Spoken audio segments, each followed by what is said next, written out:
నిర్మల్ జిల్లా Khanapur municipal chairman ఎన్నిక మరోసారి వాయిదా పడింది. కోరం లేకపోవడంతో ఎన్నిక వాయిదా వేశారు అధికారులు. రెండో రోజు ఎన్నికకు బీఆర్ఎస్, బీజేపీ కౌన్సిలర్లు గైరు హాజరయ్యారు.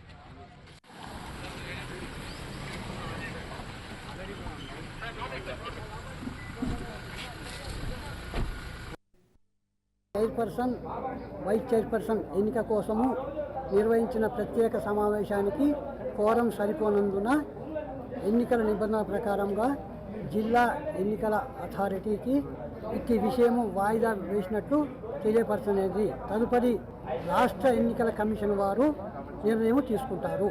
మున్సిపల్ చైర్మన్, వైస్ చైర్మన్ ఎన్నిక వాయిదా పడింది. నేను అనుకున్న ఈ రోజు కూడా గుంపుగా వస్తారనుకుని, ఆ గుంపు లేదు, ఏ గుంపు కూడా లేదు. ఇంత భయం ఎందుకు పోయి నాకు అర్థం కాదు. ఈ రోజు ఎన్ని రోజులు ఆ యొక్క దొర యొక్క మాటల్ని నమ్ముకుని ఉంటారు. ఆ రవీంద్ర దొర ఈ ప్రాంతానికి ఒక శని దరిద్రం. ఈ రోజు ఆ దొర కింద ఇంక కొంతమంది బానిస దొరలు, ఆ లక్ష్మణరావు దొర, గంగారావు దొర, వాళ్ళకింత ఇంకా కొంత కింద బానిసలు, ఆ నందిరామయ్య బిచ్చగాడు, ఇంకొకడు పోరగాడు, జేఏసీ అంటే నేను చెప్తున్నట్టే దొరలో మంచి దొరలు ఉన్నారు, ఇట్లాంటి కొంత లంగ దొరలు ఉన్నారు. ఈ లంగ దొరలని నమ్మని రోజులు ఈ యొక్క మున్సిపాలిటీ అనేది ఎప్పుడు కూడా బాగుపడదు. ఈ నేను కేటీఆర్ గారికి, కేసీఆర్ గారికి విజ్ఞప్తి చేస్తున్నాను. ఈ ప్రాంతంలో రవీంద్రరావు దొర ఈ రోజు మీకు కూడా శని, మా కాంగ్రెస్ పార్టీ కూడా శని. కాంగ్రెస్ పార్టీలు ఉన్న రోజులు ఈ ప్రాంతం అంతా కూడా దరిద్రం అనుభవించింది. ఎప్పుడైతే మా పార్టీని వదిలేటప్పుడు